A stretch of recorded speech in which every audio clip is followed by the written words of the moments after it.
I'm Zim, and you're listening to the Helpful Photographer Podcast in collaboration with New York City Photo Safari. To register for a safari, please visit newyorkcityphotosafari.com. Although ring lights have been around for a while, there seemed to be a huge proliferation of them during the COVID shutdown, as more and more people were working remotely and more people on TV were broadcasting from home. As a result, everyone was looking for ways of improving their lighting without a lot of expense or know-how. Marketed as the quick, easy, and inexpensive solution to all your lighting problems. But, and there's always a but, it didn't work out that way, and it wasn't so easy. Come on, there's a reason why it took multiple terms and hundreds of hours at photography school for us to learn how to light. Seriously, you really can't believe that a quick $50 purchase would suddenly make you a professional at lighting, now do you? So what were the downsides? Well, because most people don't understand lighting, they put the light right behind their laptop so that the light would hit their face straight on, making the light really flat-looking.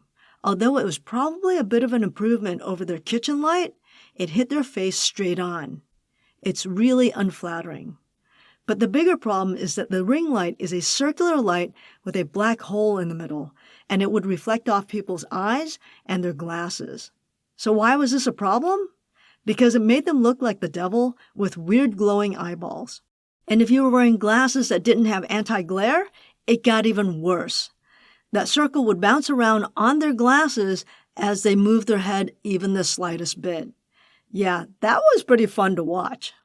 So what do you do if you need better lighting for your Zoom meetings and your desk lamp isn't cutting it, and you bought one of these? Well, if a ring light is what you have, then bring it a bit to either side of your head and a little bit above your eye level. This will give it some direction and make you look a little more three-dimensional without exaggerating any facial features with a long shadow.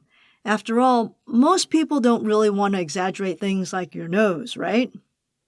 It would also be helpful to have a large reflector on the opposite side of your face, just close enough to reflect some light back into your face to soften the shadows without removing them altogether and without creating a secondary shadow on the opposite side. What we want is for you to look three-dimensional and natural. Oh, and if you wear glasses, it would be really helpful for you to have anti-glare glasses so the lights don't have any chance of reflecting back little round circles. I hope that was helpful. Until next time, keep on shooting.